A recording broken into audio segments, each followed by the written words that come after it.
Everyone, कैसे हो आप सब। आई होप आप सब लोग अच्छे होंगे। So guys, welcome to the channel जिसका नाम है पढ़ना तो पड़ेगा। आज हम लोग पढ़ने वाले हैं अपनी नेक्स्ट थ्योरम जो है हमारी 6.3। और वो थ्योरम क्या कहती है, हमारी नेक्स्ट एक्सरसाइज को करने के लिए हमें कुछ थ्योरम्स पढ़नी पड़ेंगी, इसलिए हमें सबसे पहले थ्योरम्स को अच्छे से समझना है और हमारी इनको फिर हम लोग कैसे अप्लाई करेंगे ये देखते हैं। ठीक है, तो हम लोग 6.1 और 6.2 कर चुके हैं। अगर आपने अभी तक वो वीडियोस नहीं देखी हैं तो आप लोग जाकर देख सकते हैं मेरे चैनल पे। ठीक है, सो अब हम स्टार्ट करते हैं अपनी नेक्स्ट थ्योरम जो क्या है बेटा 6.3 है। ठीक, सो क्या कहती है थ्योरम, इसकी स्टेटमेंट क्या है इसको हम पहले समझ लेते हैं, फिर हम लोग इसको देखेंगे कैसे प्रूव करना है। ठीक है, चलो तो देखो, इफ इन टू ट्राइंगल्स, मेरे पास दो ट्राइंगल है, एक ट्राइंगल ये है और एक ट्राइंगल बेटा ये है। ठीक है, इसकी जो करस्पॉन्डिंग एंगल्स हैं, देखो वर्ड्स की जो हमारे वर्ड्स लिखे हुए हैं उनका मीनिंग अगर हमें पता है तो हमें समझ में आ जाता है कि हमें करना क्या है। ठीक है, तो हमें पता है कि करस्पॉन्डिंग एंगल्स कौन से होते हैं। करस्पॉन्डिंग एंगल्स होते हैं, जैसे ये ट्रायंगल का एंगल ए है तो इसका करस्पॉन्डिंग एंगल होगा एंगल बी,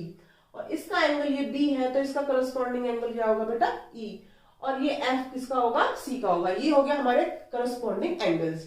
अब क्या कह रहा है, अगर वो एंगल्स इक्वल है, यानी कि उसने दिया हुआ है कि ये करस्पॉन्डिंग एंगल्स इक्वल है, तो हमें क्या करना है, then their corresponding sides are in the same ratio. तो उसने ये कहा है कि जो उनकी करस्पॉन्डिंग साइड्स हैं, अब करस्पॉन्डिंग साइड्स कौन सी हो जाएंगी, ए बी की करस्पॉन्डिंग हो जाएगी डीई, और ए सी की हो जाएगी डीपी, और बीसी की हो जाएगी ई एफ। ठीक है, तो ये करस्पॉन्डिंग साइड्स कैसी होंगी बेटा, सेम रेशियो में होंगी। ठीक है, या फिर हमको बोलेंगे सेम प्रोपोर्शन में होंगी। And has the two triangles are similar, और हम इससे ये प्रूव करेंगे कि ये दोनों ट्राइंगल्स कैसे हैं बेटा, सिमिलर है। और सिमिलरिटी होने के लिए क्या चाहिए होती है हमें, कि ये वाली साइड, ये वाली साइड, ये वाली साइड सब हमें इक्वल प्रूव करनी है। ठीक है, तो समझ आ गया कि क्या बोलना है, क्या प्रूव करना है। अब हम स्टार्ट करते हैं अपने क्वेश्चन को सॉल्व करना। तो हमें क्या करना है, सबसे पहले जो चीज गिवन है वो लिख लेते हैं बेटा। हमने अभी समझा क्या गिवन है, इसमें गिवन है corresponding angles equal. Okay, so corresponding angles equal है तो हम इसको लिख लेते हैं, angle A is equal to angle D, angle B is equal to angle E, and angle C is equal to angle F. Okay बेटा, this is given to you. और हमें प्रूफ क्या करना है, हमें प्रूफ करना है triangle A B C is similar to what, angle DE F. ठीक है, triangle DE F. Okay, so हमें ये प्रूव करना है। अब हमने इसमें कंस्ट्रक्शन किया है, कंस्ट्रक्शन क्या किया है हमने, पी क्यू का कंस्ट्रक्शन किया है। और ये कंस्ट्रक्शन कैसे किया है कि जो हमारी डीपी है that is equal to A B, and जो डी ए सी है that is equal to D Q. ठीक है, तो इस हिसाब से हमने इतनी लेंथ के हिसाब से हमने इसको लिया है और इसको P और Q को हमने ज्वाइन कर दिया है। ठीक है, सो हमारा कंस्ट्रक्शन क्या है, take a point P and Q that is equal to AB, that is, यहाँ लिखेंगे that is AB is equal to DP and AC is equal to DQ। Okay बेटा, ये हमने क्या लिया है, पॉइंट P लिया है और Q लिया है। कैसे लिया है, जो जैसे कि AB किसके इक्वल टू होना चाहिए, DP के, और DQ के AC हो जाएगा। ठीक है बेटा, ये चीज हमने कंस्ट्रक्शन में कर ली। और यहाँ पे एक लाइन ड्रॉ की है, ड्रॉ अ लाइन PQ। ठीक है, सो हमारा कंस्ट्रक्शन क्या है बेटा, ये हमने जो PQ लाइन ड्रॉ की है। ठीक, अब हमें प्रूफ क्या करना है, हमें प्रूफ करने के लिए क्या क्या करना पड़ेगा। देखो बेटा, यहाँ पर आप देखोगे जो हमारा ट्राइंगल ABC है दैट इज इक्वल टू, या फिर हम लोग बोलेंगे कॉन्ग्रेंट टू DPQ। कैसे होगा, अगर हम इस चीज को प्रूव कर देंगे हमारे ये दोनों ट्रायंगल कॉन्ग्रुएंट हो जाएंगे। ठीक है, तो चलो सबसे पहले हम लोग ट्रायंगल ABC की, triangle ABC in triangle ABC and triangle DPQ, हमें इसमें क्या प्रूव करना है, इन दोनों को कॉन्ग्रुएंट प्रूव करना है। ठीक है, तो कॉन्ग्रुएंट प्रूव करने के लिए हमें इसमें क्या क्या चीज गिवन है, हमें ट्राइंगल में गिवन है angle A is equal to angle D, angle A is equal to angle D, ये क्या है बेटा हमें गिवन है। ओके, एंड ट्राई और क्या गिवन है इसमें बेटा हमारा, this side A B is equal to DP, A B is equal to DP, how, by construction. Okay, by construction A B is equal to DP, and और भी क्या चीज दी हुई है हमारी, A C is equal to D Q भी दिया हुआ है, this is also by construction. So बेटा आप लोग देख सकते हो यहाँ पे ये एंगल है, ये साइड है, ये साइड है, तो हम लोग यहाँ पर कौन सी प्रॉपर्टी लगा देंगे, side angle side, bye side angle side criteria we can write as by side angle side triangle ABC will congruent to triangle DPQ। यहां तक बात समझ आ गई होगी, ठीक है, ये हम लोग सब चीजें पहले ही पढ़ चुके हैं, ठीक है। So by side angle side criteria we can write triangle ABC will congruent to triangle DPQ। Okay, तो हमने क्या किया, ये ट्राइंगल और ये ट्राइंगल जो दोनों है, ये हमने क्या प्रूव कर दिए बेटा, यहाँ पे लगाते हैं साइन, ये हमने कॉन्ग्रुएंट प्रूव कर दिए। अभी हम लोग सिर्फ इतने की बात कर रहे हैं, इतने की, ठीक है, ये क्या है बेटा हमारे कॉन्ग्रुएंट है। अब हम लोगों को क्या करना है, हमें तो प्रूव करना है ये पूरा ट्राइंगल इस पूरे ट्राइंगल के सिमिलर है, हमें ये प्रूव करना है। तो इसके लिए हमें क्या करना होगा, हमें अब यूज करना पड़ेगा क्या, यहां पर हमें यूज करना पड़ेगा हमारा BPT. How we will apply BPT, now we will apply in triangle DEF we can write as dp upon pe will equal to dq upon qf। okay, कोई प्रॉब्लम इसमें, this ratio and this ratio will equal by bpt, ठीक है। चलो अभी एक second यहां पर आ जाओ, यहां पे हमने अभी इनको प्रूव किया है, क्या कॉन्ग्रुएंट प्रूव किया है। तो बेटा यहां पर अगर ये दोनों ट्राइंगल कॉन्ग्रुएंट है, this triangle and this triangle, then we can say that angle B will equal to angle P। होगा या नहीं होगा? So we can write as angle B equal to angle P। Okay, angle B और angle P equal होंगे, ये कैसे होंगे, bye CPCT।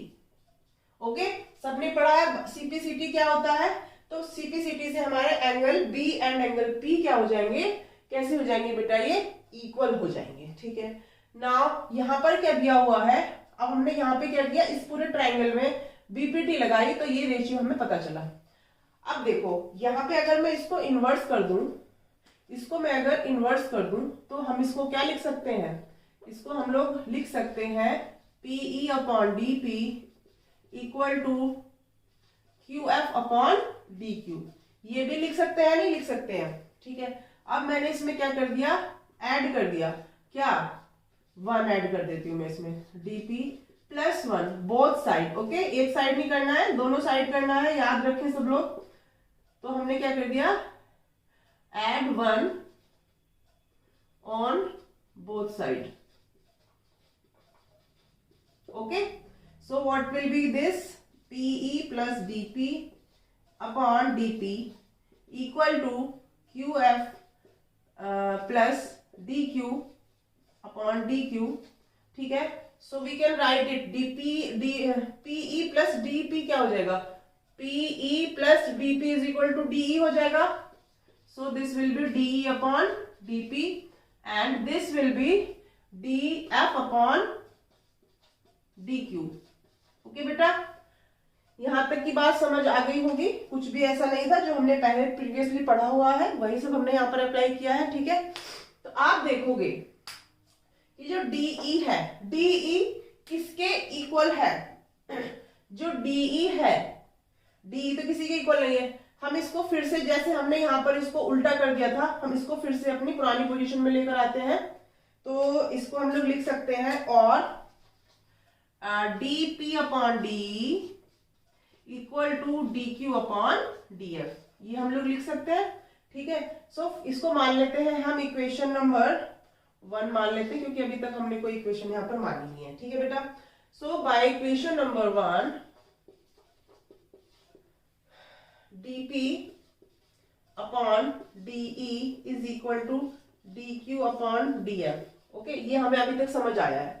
अब आप एक चीज बताइए, जो dp है, dp को हम लोग ab लिख सकते हैं कि नहीं लिख सकते हैं? क्योंकि जो हमने कंस्ट्रक्शन किया है उसमें हमने लिखा है कि जो हमने ये वाला पोर्शन लिया है यहाँ पे इक्वल है दोनों। ठीक है, so we can write it as dp के प्लेस पर क्या लिख देंगे हम लोग, ab अपॉन de। ओके, और dq के प्लेस पर क्या लिख देंगे बेटा, dq के प्लेस पर हम लोग ac लिख देंगे। Okay, ac upon df। Okay, हम इसको ऐसे लिख सकते हैं, इसको मैंने यहाँ पे ये लिख दिया। आप लोगों को ये चीज समझ आ गई होगी। ठीक है, अब देखो यहाँ पे अगर ये दोनों रेशियो इक्वल आ गए हैं हमारे, ठीक है, यानी कि ab upon de, ab upon de, this ratio and this ratio are equal. ठीक है, तो हम ये कह सकते हैं कि भाई हमने आधी चीज तो प्रूव कर दी। ठीक है, हमें इन दोनों ट्रायंगल को क्या करना है, सिमिलर प्रूव करना है। अगर मैं इसका रेशियो इक्वल लिख दिया मैंने, ये वाला रेशियो किसके इक्वल आ गया, ये वाले रेशियो के, तो हमें अभी एक चीज प्रूव और करनी पड़ेगी। इसी तरीके से हम लोग एक चीज और प्रूव कर लेंगे, क्या, similarly we can write ab upon de equal to what, bc upon ef।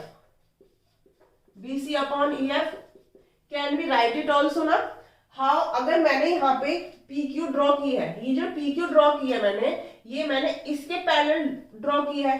अगर मुझे इसका और इसका हमें रिलेशन निकालना है, क्योंकि मुझे अभी इसका और इसका रिलेशन निकाला है इन दोनों का आपस में, तो मैंने इसको यहाँ पे लाइन को ड्रॉ किया। अगर मुझे इसका और इसका रिलेशन निकालना होगा तो मुझे दूसरी लाइन कहाँ ड्रॉ करनी पड़ेगी बेटा, यहाँ पर ड्रॉ करनी पड़ेगी। तो मेरे पास क्या आ जाएगा, इसका और इस साइड का रेशियो आ जाएगा, और मैं बता दूंगी कि हाँ ये वाले रेशियो इक्वल होंगे। ठीक है, सेम प्रोसीजर लगेगा, हम इसको भी ऐसे ही प्रूव करेंगे। ठीक है, तो मैंने इसको यहाँ पर डायरेक्ट लिख दिया। ठीक है, तो ab अपॉन de किसके इक्वल आ गया बेटा, be अपॉन ef के, और ab अपॉन df मैंने इसको मान लिया इक्वेशन नंबर 2। ठीक है, और इसको मान लिया इक्वेशन नंबर 3।